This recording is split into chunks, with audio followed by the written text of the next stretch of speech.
The 2024 Game Awards was perhaps the best Game Awards show I've ever watched, possibly because it's the only game show I've ever watched. However, I must admit that 2024 was hands down the best year we've had for gaming releases, with groundbreaking titles like Final Fantasy VII, again, Silent Hill 2, again, Until Dawn, again, The Last of Us Part 2, again, and Disappointment, again. Seeing some people disagree with the results and most people not caring anymore, me not having played any of the games that actually got onto the nominations ballot puts me in the best possible situation to piss everybody off. But first things first, to everybody who expected GTA 6's trailer or a release date from this award, I say to you, alcoholism could be a better coping mechanism. I've seen these motherfuckers using astrology to predict the announcement. Now, with that out of the way, let's take a look at the categories, with the most notable being Game of the Year, with the obvious winner, Astrobot, where you play as that high-tech vacuum cleaner from WALL-E. The common consensus is that if you don't play the game that wins,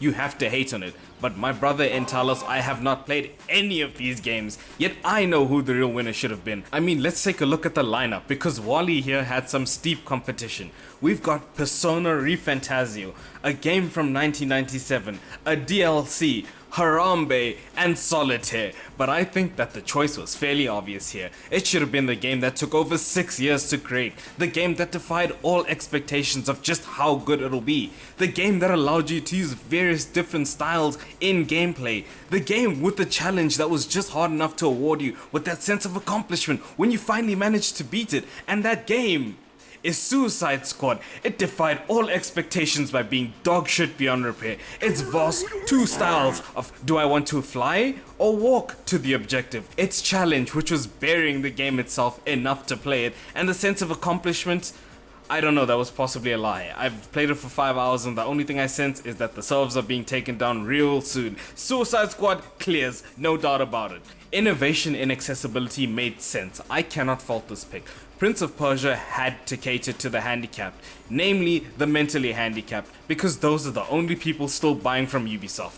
Best ongoing game. Now, I'm no critic, but I do believe this section should have had Valorant as a nomination, because every new piece of content truly evolves the player experience towards buckshot roulette. But Helldivers deserve something, and I'm just glad they didn't give it to Diablo 4 for simply staying alive. Best community support, on the other hand, really pissed me off. I am a No Man's Sky glazer. They turned that game around by putting more work into it than a stripper paying rent. And no, I'm not mad I couldn't make it past Baldur's Gate tutorial. You're biased, not me. But I mean, shit, you can undress Shadowheart from the get-go, if I'm not mistaken. I mean, if the reliable source from which I acquired that information is not mistaken, so screw it, hand it to him. Best indie game, Solitaire, hands down. I haven't played any of these, so best debut indie game. I thought Manor would win, but what would I know? My votes only count in one category at the bottom of the list.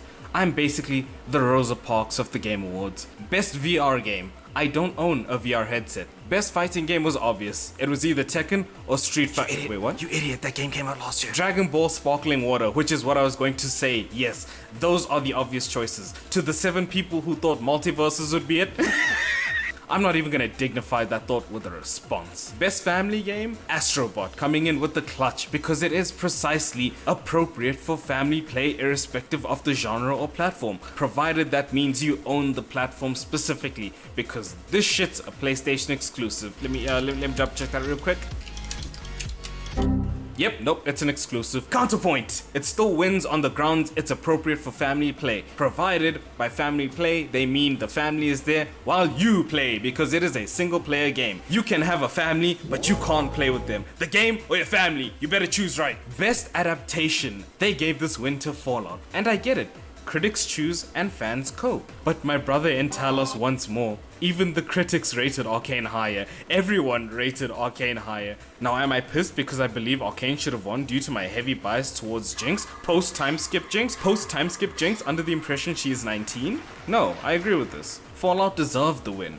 Why, you might ask? Well, if you inspect really closely, it says faithfully and authentically adapts. I love Arcane, but League of Legends is like having a prostate exam done with a Funko Pop. According to reliable sources, of course, not me, other sources. For this reason alone, it couldn't have won. See, Arcane makes me miss Jinx. League of Legends makes me want to join her.